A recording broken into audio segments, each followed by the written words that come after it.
Hello Saïdia. Bon, j'ai laissé le bar à un ami parce qu'il fallait absolument que je te parle d'un truc. Hier, j'ai entendu deux souris qui étaient en train de parler de conquérir le monde.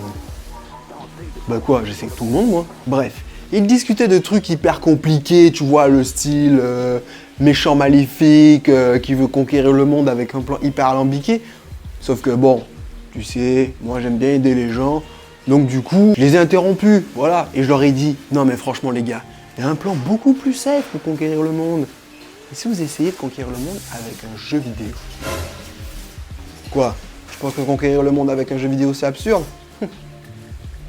Pourtant, cette industrie qui en 1980 pesait 59 milliards de dollars, en pèse aujourd'hui 165 milliards. Curiosité qu'il disait. Et ces chiffres, c'est uniquement pour le jeu vidéo. La culture geek, c'est devenu plus que ça.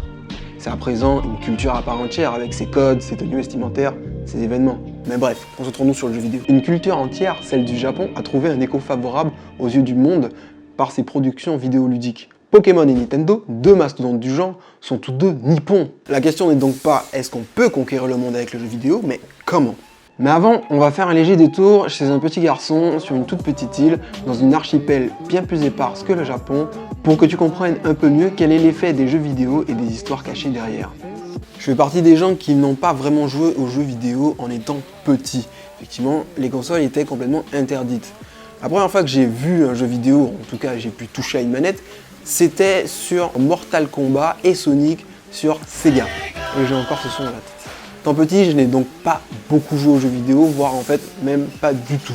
La seule fois où je me rappelle avoir eu une console pendant quelques temps, c'était lors de vacances où j'avais 4 jours et je ne sais pas par quel moyen j'ai réussi à avoir une Game Boy avec le jeu Pokémon Rouge. Inutile de se dire que ces 4 jours qui m'étaient offerts dans cette escapade vidéoludique, je les ai passés collés à ma console. Bref. La première console que j'ai obtenue, c'était la PSP. Je devais avoir 16 ans et je l'ai eue grâce à mon argent de poche. Ma deuxième console, c'était une Xbox 360 que j'ai eue parce qu'un ami la vendait. Je devais avoir 19 ans. Malgré ça, je n'étais pas complètement vierge en matière de culture vidéoludique. Un ordinateur est arrivé très vite à la maison. J'ai eu le temps de me refaire une petite culture vidéoludique sur Internet. Enfin, c'est ce que je pensais, hein.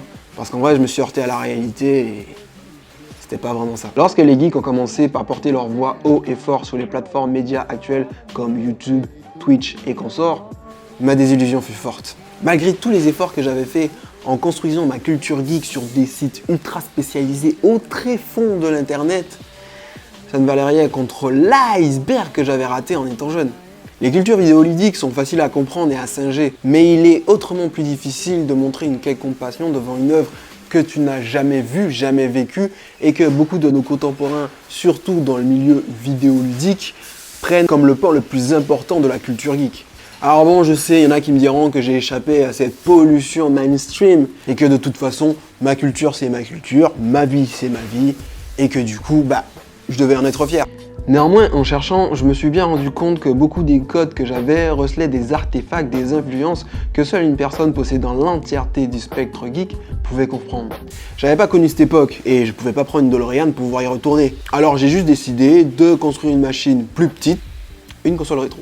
Je me suis donc attelé à rejouer à divers jeux que je n'avais pas connus, non sans difficulté. En effet, pour un habitué de la HD, les jeux rétro restent difficiles à rentrer dedans sans nostalgie pour aider. Je me suis donc forcé encore et encore, jusqu'à en avoir marre. Enfin, surtout jusqu'à ce qu'un ami me fasse découvrir un jeu un peu spécial, Zelda Breath of the Wild. Et là, j'ai compris que j'avais loupé un truc. Ça a été insidieux, mais j'ai eu une inextricable envie de comprendre cet univers. Ces choses dont les gens me parlaient, dont j'arrivais à peine à percevoir les contours. J'ai alors continué ma recherche, et plus particulièrement sur ce jeu si iconique, Zelda. Ah oui, ce cocktail, j'ai tellement kiffé Zelda que j'ai reproduit l'élixir des fées dans Breath of the Wild. Quoi, la recette? Ok, mais chut, t'en dis pas un mot.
Bref, je me suis rendu compte d'une chose en jouant à Zelda.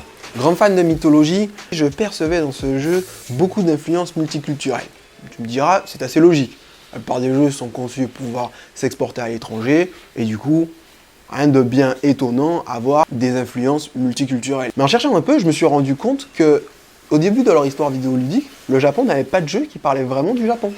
Le Japon est un cas très particulier, mais pas isolé. Forcé d'ouvrir ses frontières, puis traumatisé par les bombes de Hiroshima et Nagasaki, la nation s'est relevée pour courir vers son âge d'or de l'industrie, tout en s'occidentalisant.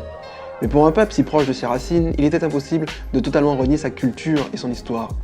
Et c'est de façon discrète, presque en ligne de fond, que le Japon a coloré de sa propre culture des titres pourtant bien occidentaux en apparence, apportant ainsi une touche d'exotisme à son propre peuple, tout en exportant son savoir-faire. Dans Pokémon par exemple, les fantômes là et d'autres Pokémon, en fait ce sont des inspirations de yokai, ce sont encore des inspirations de kaiju, monstres TV japonais, ou encore dans Monster Hunter chez Capcom, certaines armures sont clairement d'inspiration japonaise.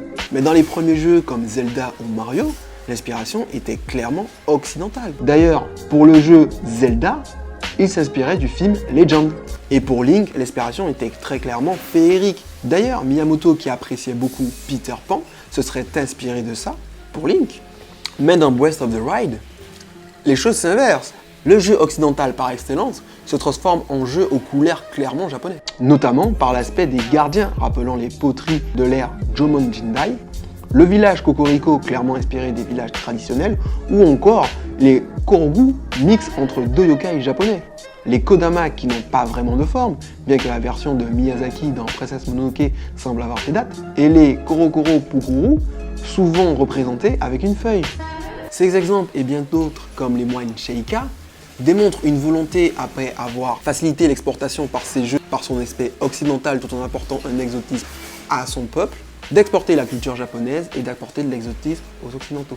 Mais Nintendo et le Japon ne sont-ils pas des David contre le Goliath de la culture mondiale, la culture occidentale, qui a réussi à formater une bonne partie du monde? En effet, dans le monde entier, nul n'ignore le nom de Zeus, le peuple elfique ou encore Spider-Man.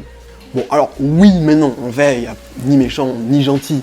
Les cultures autrefois minoritaires sous la scène mondiale, aujourd'hui mettent en avant leur propre culture, leur propre histoire et leurs propres héros. Comme précédemment avec l'exemple de Breath of the Wild, les geeks aujourd'hui savent très bien ce que c'est un yokai et la plupart des gens savent ce que c'est un ninja ou un samouraï. Nous sommes entrés dans l'ère de la guerre culturelle vidéoludique depuis les années 80. Et oui, même si la culture a toujours été une guerre où le peuple choisit ce qui lui sied le mieux, ou lui rapporte le plus, le jeu vidéo et la culture geek en général est aujourd'hui l'une des plus rentables économiquement et les plus satisfaisantes culturellement parlant.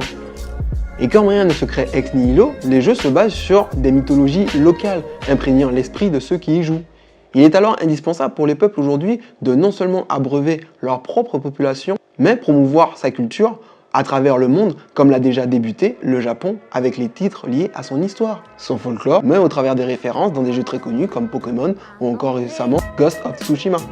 Ou encore la culture de l'Est européenne avec The Witcher qui possède un bestiaire et une mythologie encore peu connue. La culture se bat avec les armes du jeu vidéo. Alors évidemment, avec ces informations en main, le jeune afro-caribéen que je suis s'est hâté d'aller chercher les informations sur des jeux afro-caribéens. Et là, rien du tout, absolument rien. Non, je rigole, rien de probant pour les jeux purement caribéens ou antillais. Ce qui veut dire qu'il y a quelque chose à faire. Par contre, il y a une foule de choses sur les jeux afro.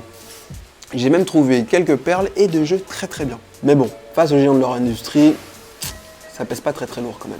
Je me suis allé poser cette question. Les jeux africains qui en général ne possèdent pas d'infrastructures fortes, comme dans les États qui usent du soft power, comme dans certains pays asiatiques par exemple, doivent-ils suivre le chemin des jeux occidentaux? Ou alors qu'ils doivent jouer sur la corde de l'indé, en mettant l'accent sur l'UX, le gameplay et surtout l'univers, plutôt qu'à appuyer sur des paramètres purement de performance, notamment dans le photoréalisme. Même si un jeu comme Dahalo arrive à sortir, beaucoup d'autres peinent à avoir le niveau visuel que le marché du photoréalisme demande. Et on se retrouve en 2021 avec des jeux PS2 voire PS1. D'autant qu'en vrai, même les studios indés ici, ils se frottent pas aux gros studios, préfèrent rester dans le monde des petits studios et surtout travailler leur univers en utilisant notamment le 2D ou le low poly qui ouvre des perspectives en termes de gameplay et d'univers beaucoup plus intéressantes. Ou alors ils se font racheter par ces plus gros studios pour qui ils apportent leur expertise sur certains gameplays particuliers ou sur une ambiance singulière que le 10 studio avait su donner à leur jeu. Poursuivant ma réflexion, je me suis rendu compte que l'Afrique avait le plus de potentiel humain, surtout des jeunes, et que c'était un marché tout tracé. Néanmoins, l'expérience et la renommée semblent se faire en Occident, d'autant plus que les gens qui ont les moyens d'acheter une console regardent plutôt vers l'Occident. Il y a évidemment le marché du smartphone qui a fait une grosse explosion en Occident et qui est littéralement énorme en Afrique. Donc tu l'auras compris, la question n'est plus tant comment conquérir le monde, mais comment l'Afrique et les Antilles peuvent le faire. En vrai, j'en ai aucune idée, mais j'ai bien quelques pistes. Bon, comme je l'ai dit précédemment, pour que l'Afrique ne soit pas, encore une fois, le grand perdant de cette guerre culturelle, il faut suivre l'exemple des jeux indés. Jouer sur des jeux singuliers, avec des gameplays, des univers très particuliers, tout en respectant les codes du jeu vidéo en règle générale qui sont plutôt occidentaux ou asiatiques. Sinon le jeu aura beaucoup plus de mal à s'exporter. Déjà que la scène vidéoludique est principalement occidentale et asiatique, mais en plus, on le sait tous, personne n'est prophète dans son pays.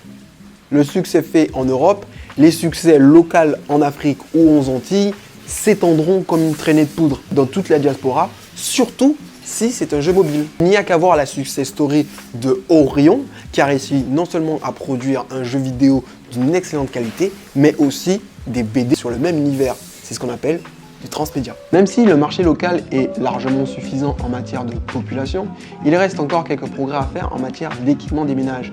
Mais c'est plutôt une opportunité d'affaires. Car il n'est pas à parier que les consoles de salon comme on connaît en Europe soient le must pour le continent africain, voire même pour les futures puissances caribéennes. En effet, une console plus portative comme la Switch ou la Switch Lite, moins gourmande en énergie et plus adaptable, soit en effet plus adéquat pour des pays comme l'Afrique ou les Caraïbes. L'Afrique n'a évidemment pas besoin de devenir un Occident bis. Beaucoup de personnes, dont j'en fais partie, ne trouvent plus rien d'extraordinaire à des grosses consoles avec de la grosse puissance, surtout quand on a des PC derrière. Il faut donc que les jeux et les consoles s'adaptent aux problématiques locales.